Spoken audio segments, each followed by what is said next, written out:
So I know I touched on a few things in our last video about HvZ tactics, tips, tricks, and tidbits and all that jazz, but there's still plenty more to talk about.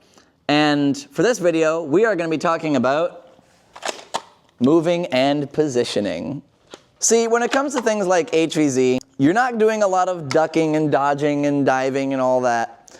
You're more so doing a lot of squad moving and a lot of tactical positioning, because what it really comes down to is being in the right position to take out a zombie, but also being in a safe position to not get tagged by a zombie. There are a lot of different ways you can do that, especially when it comes to where we are going to be playing. There's a little mix of terrain that you're going to have to deal with when it comes to our infected event, which, if you did not see my last video, here's the flyer for it, and also it is posted on the community tab. But that is more so what these videos are for, our upcoming events, so that y'all can be trained and ready for it, but also just it's good in general HvZ advice. So, movements and positioning. Let's get to the video. The first thing that kind of does cross over between, I guess, pro nerfing and HvZ is cover. You're not so much going to be using cover to hide behind. You're not going to be doing a lot of this. I mean, unless you really want to. But here's the thing. When you're looking around cover close, notice what's peeking around the corner already. My hand. And if there happens to be a zombie right here, and I peek around the corner, stick out my hand like that, they can tag me right then and there, and I'm done for. So when it comes to rounding a corner, you really want to take it at a wide angle, so you can see the corner before you actually go around it. Another thing you should worry about when it comes to playing around buildings is corridors, or hallways, or alleyways. This is a place that can get really congested really fast, and zombies can use this to their best advantage by getting you stuck or trapped or like clogged up in an alleyway, because it's small enough and thin enough that you could be backing up trying to get away from them and you don't see where you're going and you get pressed up against a wall. So when it comes to retreating or even advancing down a hallway, the one main thing to keep in mind is hold your ground. You need to trust yourself and your blaster and your gear enough by holding your ground and setting. You have a much higher chance of actually taking out the enemy. Because if you're always trying to move down a hallway, you're going to either bump into somebody behind you, trip over something, you're not going to pay attention. So you need to just set your spot, hold it steady and true,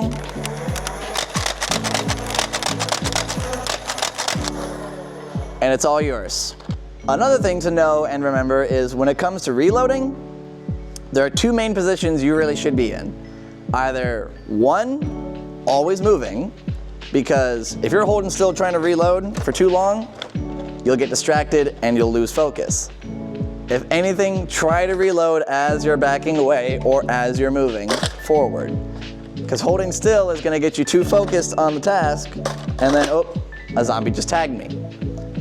That's one thing. That's mostly if you're by yourself or spread out from the group. If you're with a group though, this is what you should be doing. When it comes to reloading in a group, you need to get down and call somebody behind you to start shooting. Because if you're down here reloading, you're not covering the area that's in front of you. So you need to make sure that when you're in a group, you call out that you're reloading and you have somebody get your back. Because that way, if I'm looking this way and then I go down to reload, somebody's always behind me to take over that spot. Another thing that's important to know is reloading isn't always the fastest way to get more darts down range. You can empty darts down range and you get an empty magazine and there's still zombies in front of you. Best to always have a sidearm at the ready instead of trying to reload right away, because if somebody's close enough to where even if you start pulling your mag out and they're already in front of you about to touch you, that's already a big fail. Always have a sidearm handy and ready That's why you should always at least have one sidearm.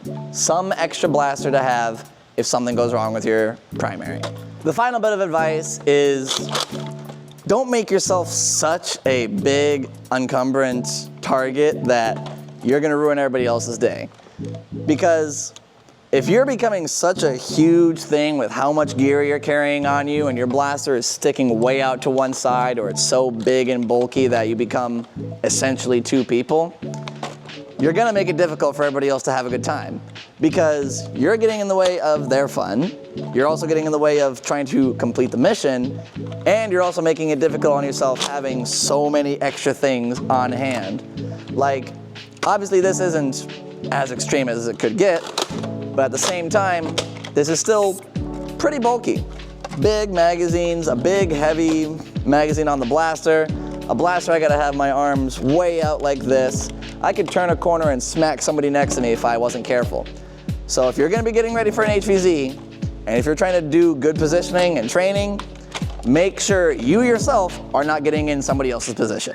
Because it's gonna suck for everybody else if you're gonna be always butting in their way with how much big stuff you have on you.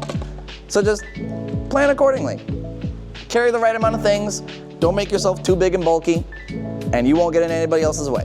So, hope this video was informative, and I hope to see you guys at Infected.